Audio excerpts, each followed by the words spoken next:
জাতীয় ঐক্যমত্য কমিশনের পক্ষ থেকে আবারও আমি জাতীয় নেতৃবৃন্দকে আমাদের আন্তরিক ধন্যবাদ জানাই।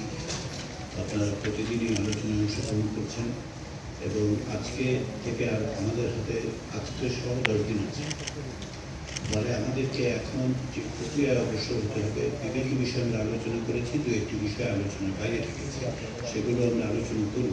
যে সমস্ত বিষয়ে ইতিমধ্যে আলোচনা হয়েছে, দীর্ঘদিন ক্ষেত্র বিশেষে একাধিক দিন আলোচনা হয়েছে, সেগুলোর ব্যাপারে আমাদের সিদ্ধান্ত গ্রহণের পর্যায়ে আমরা উপনীত হয়েছি।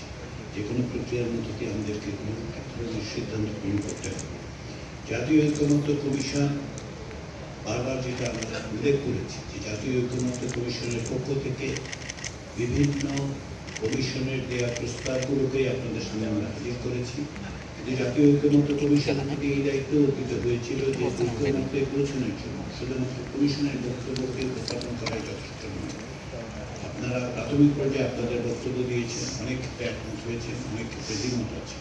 রাষ্ট্র কাঠামোর ক্ষেত্রে এবং আপনার শাসন ব্যবস্থার অর্থে, গভর্নেন্সের অর্থে যেগুলোকে আমরা গুরুত্বপূর্ণ বলে বিবেচনা করেছি, সেগুলো পুনর্বার আলোচনার জন্য উপস্থাপিত হয়েছে।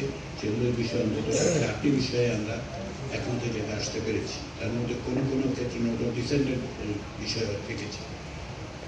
যদি আমরা ঐক্যমত্যে 31 তারিখের মধ্যে পৌঁছতে চাই এবং যেটা আমাদের বাধ্যবাধকতা বলে আমি মনে করি, সেখানে পৌঁছতে হলে আগামী আজকে সহজে 10 দিন সেক্ষেত্রে আমাদেরকে দ্রুত সিদ্ধান্ত গ্রহণ করতে হবে। দু একটি বিষয়ে এখন আলোচনা বাকি আছে, সেজন্য হয়তো 1 দিন 2 দিন বরাদ্দ করা যাবে, কিন্তু কিছু কিছু বিষয়ে সিদ্ধান্ত গ্রহণ ব্যতি রেখে আসলে অগ্রসর হওয়া যাবে না। সে কারণে যে সমস্ত বিষয়গুলোতে ইতিমধ্যে আলোচিত হয়েছে, আপনারা আপনাদের অবস্থান ব্যাখ্যা করেছেন, সেগুলো এখন সিদ্ধান্ত গ্রহণের পর্যায়ে অত্যন্ত দ্রুততার সাথে আপনাদেরকে বলতে হবে যে আমরা এই জায়গায় একমত হচ্ছি অথবা হচ্ছি না।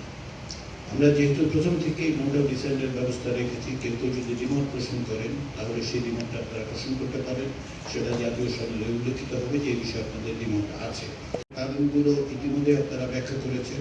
যদি প্রয়োজন হয় খুব সংক্ষেপে 30 থেকে 1 মিনিটের মধ্যে বলুন যে আসলে আপনার দ্বিমতে যায়, কিন্তু দীর্ঘ আলোচনার মধ্যে যাওয়া যাবে না, যে বিশেষ করে যেগুলো ইতিমধ্যে আলোচিত হয়েছে। এর বাইরে কমিশনের উপর আপনারা একটি দায়িত্ব অর্পণ করেছেন, সেটি হচ্ছে উচ্চকক্ষ, অর্থাৎ দ্বিকক্ষ বিশ্ব পার্লামেন্ট হবে কি হবে না সে বিষয়ে আপনাদের মতামতের পরিপ্রেক্ষিতে কমিশন এটা বিবেচনা করছে এবং আমরা আশা করছি আগামীকাল পরশুর মধ্যে অবশ্যই আমাদের চেষ্টাটা হচ্ছে আগামীকালের। আপনারা হয়তো কেউ লক্ষ্য করবেন যে আমরা গত 2 দিন ধরে উপর্যুপরিভাবে কমিশন বসছে। এটা আসলে গত সপ্তাহান্ত থেকে অর্থাৎ শুক্র শনিবার থেকে উপর্যুপরিভাবে কমিশন বসছে, এই কারণে যেগুলির বিষয়ে আপনাদের মতামত পর্যালোচনা করে আমরা এখানে আসতে চাই। গতকাল আমরা যে সমস্ত বিষয়ে আলোচনা করেছি তার একটি অমীমাংসিত থেকেছে এই অর্থে যে এগুলি নিয়ে পুরো আলোচনায় হয়নি, সেটা দিয়ে আমরা আজকে আলোচনা শুরু করব। কিন্তু গতকাল তত্ত্বাবধায়ক সরকার ব্যবস্থা বিষয়ে সমস্ত রকম আলোচনার পর কমিশনের একটা ধারণা যে কমিশনের পক্ষ থেকে সংশোধিত সমন্বিত যে প্রস্তাব দেওয়া হয়েছে তাতে অধিকাংশের একমত আছে। কারণ কিছু কিছু বিষয় হয়তো খুঁটিনাটি বিষয়ে আপনাদের কিছু কিছু পরামর্শ থাকতে পারে। আমরা সেজন্য অনুরোধ করেছি আজকের মধ্যে আপনারা পরামর্শগুলো সংগ্রহিত করে আমাদেরকে যদি দেন তাহলে আমাদের জন্য সুবিধা হবে যে কমিশনের পক্ষ থেকে আমরা আগামীকাল সেটার ব্যাপারে আবার উত্থাপন করে একটা সিদ্ধান্তের জায়গায় আসতে পারি। যদি আমি বলছি পারি কিনা, কিন্তু আমাদের সিদ্ধান্ত নিতে হবে। আমি আবারও স্মরণ করিয়ে দিই যে আমরা এই জায়গায় এসে দাঁড়িয়েছি কীভাবে। আমি বারবার স্মরণ করি এই কারণে যে শুরুতে আমরা যাদের প্রতি শ্রদ্ধা জ্ঞাপন করি, বাংলাদেশের মুক্তিযুদ্ধ, যে মুক্তিযুদ্ধ ব্যতিরেকে আজকে আমরা এখানে আসতে পারতাম না। এই মুক্তিযুদ্ধ হচ্ছে এমন এক যুদ্ধ যে যুদ্ধ আমাদের অস্তিত্বের সঙ্গে জড়িত। আজকে আমি, আপনি, আমরা সকলে এই যে এই জায়গায় এসে উপনীত হয়েছি, তার যত সাফল্য যতটুকু ব্যর্থতা সমস্ত কিছুর পরে সব কিছুর ঊর্ধ্বে হচ্ছে আমাদের মুক্তিযুদ্ধ। একটা স্বাধীন রাষ্ট্র প্রতিষ্ঠা করতে পেরেছিলাম আমরা, তার জন্য লক্ষ লক্ষ মানুষকে প্রাণ দিতে হয়েছে।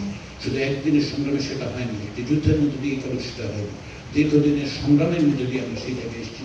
যুদ্ধের মধ্যে দিয়ে আমরা এই রাষ্ট্র অর্জন করেছি, তার পথরেখা নির্ধারণ করেছি। পরবর্তী সময় 53 বছর ধরে আমরা গণতন্ত্রের সংগ্রাম করেছি, আমরা চেষ্টা করেছি একটি গণতান্ত্রিক জবাবদিহিমূলক রাষ্ট্র প্রতিষ্ঠা।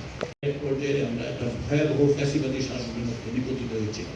সেখান থেকে সমস্ত রকম ভয় ভীতির উঠে উঠে সকলে মিলে সকল রকম মত পার্থক্যকে ভুলে একটা সংগ্রামের মধ্যে দিয়ে আমরা এই জায়গায় এসেছি।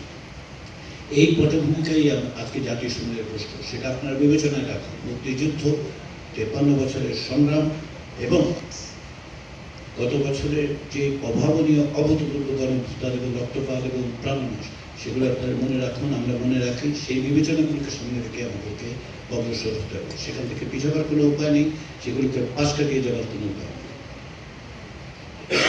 সেই বিবেচনায় আমরা চাই আগামী 10 দিনের মধ্যে, আজকে 10 দিনের মধ্যে সিদ্ধান্তগুলো গ্রহণ করবো। যেখানে আমরা একমত হতে পারবো, আমরা একমত হবো। যদি আপনাদের ভিন্ন মত থাকবে, যদি সকলে মিলে অধিকাংশ ধর্মকে, দুঃখিত, যদি আমরা মনে করি যে এটা আসলে আমরা বিবেচনায় রাখতে পারবো না, তাহলে সেটা বাদ দেওয়ার ব্যাপারে কমিশনের কোনো অবস্থা নেই। কমিশন মনে করে যে এগুলো গুরুত্বপূর্ণ, সে যে কারণে উপস্থাপন করা হয়েছে। কিন্তু আমরা জোর করে কিছু চাপিয়ে দিতে চাইনি, কখনো চাইব না। কিন্তু আমাদের একটা অবস্থান তো অবশ্যই থাকে যে রাষ্ট্র কাঠামো সংস্কারের জন্য আমরা প্রয়োজনীয় মনে করেছি, অন্যথা এগুলো উপস্থাপন করার প্রয়োজন। সেগুলো বিবেচনায় রেখে আপনারা আশা করি আগামী আজকের থেকে 10 দিনের মধ্যে আমরা এক জায়গায় উপনীত হবো, একটি জাতীয় সনদ তৈরি করবো। সেজন্য আপনারা যে আন্তরিকতা যে সহযোগিতা করছেন তার জন্য ধন্যবাদ। এটি অব্যাহত রাখুন। আমরা অবশ্যই সকলে মিলে এক জায়গায় উপনীত হতে পারবো আগামী 10 দিনের মধ্যে। সেই আশা রেখে সবাইকে আবারও ধন্যবাদ জানিয়ে আমি আমার